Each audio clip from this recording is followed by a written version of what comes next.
Have you ever noticed how we are collectively obsessed with the quick fix? We want the wealth without the work, the relationship without the compromise, and the victory without the battle. It feels like modern life is designed to bypass the struggle. But when you strip away the technology and the noise, are we actually any smarter than people were 3,000 years ago? I'd argue we might be less smart precisely because we're trying to bypass those struggles. We're drowning in information, but we're starving for wisdom, and that distinction is crucial. Information is knowing that a tomato is a fruit. Wisdom is knowing not to put it in a fruit salad. That's a classic. But looking at these ancient texts, specifically these proverbs we're analyzing today, it seems like the stakes are higher than just fruit salad. There's this recurring tension between integrity and perversity. It's almost aggressive about it. It is aggressive, and it has to be. The text opens with a brutal comparison. It is better to be poor and walk in integrity than to be a fool with perverse lips.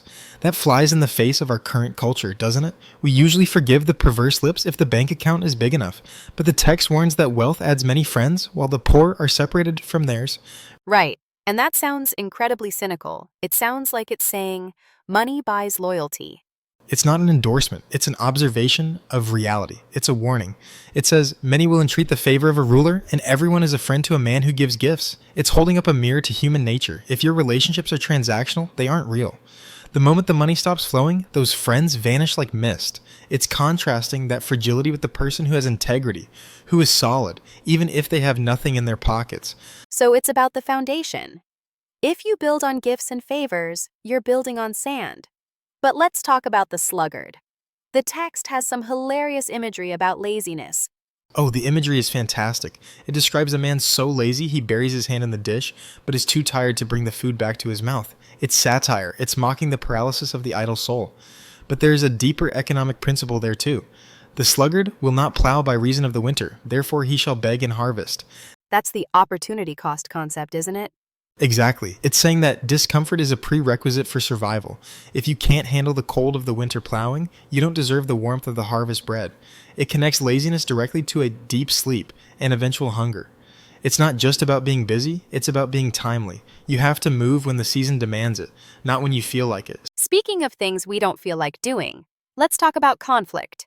There is a lot here about the dangers of speech and the misery of a quarrelsome home. The phrase continual dripping comes to mind. It's a visceral image. A wife's quarrels are a continual dripping. Now, before we get sidetracked, the principle applies universally to anyone living in a household. It's about the torture of unresolved, nagging conflict.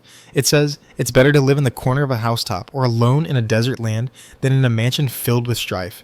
It seems the antidote to that strife is controlling the tongue. Precisely.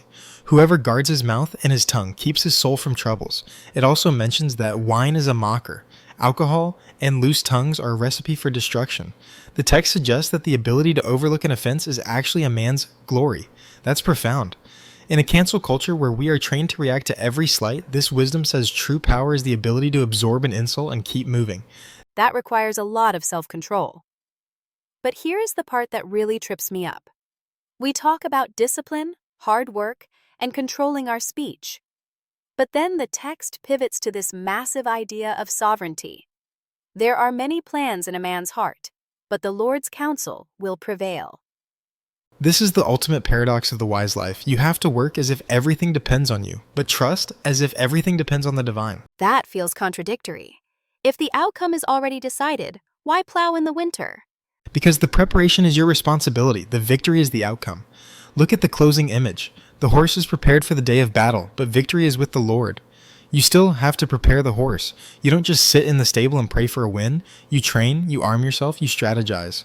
But at the end of the day, you have to recognize that there are variables, huge cosmic variables, completely outside your control. So, arrogance is thinking you control the outcome, but foolishness is thinking you don't need to prepare the horse. Perfectly put. And that brings us back to the king's wrath mentioned earlier. A wise person knows their place in the hierarchy of reality. Whether it's a literal king, the laws of economics, or the divine will, you cannot simply brute force your way through life. You need humility. The spirit of man is the lamp of the Lord, searching all the innermost parts. You can't hide your true intent. It's a terrifying thought, actually. Being fully known. It is, but it's also freeing. If you walk in integrity, you don't have to hide. You don't have to keep track of your lies. You sleep better. And as the text says, the fear of the Lord leads to life, then contentment. He rests and will not be touched by trouble. It seems we've circled back to the beginning. The simple, honest life might not be glamorous, it might not be rich in the eyes of the world, but it's bulletproof in a way that delicate living never can be. That's the core of it. We are building a house. You can build it with the cheap materials of lies, laziness, and quick riches, and it might look good for a season. But when the storm comes, and the storm always comes, only the structure built on integrity and hard work is going to stand. A sobering thought to end on. We're all building something every single day.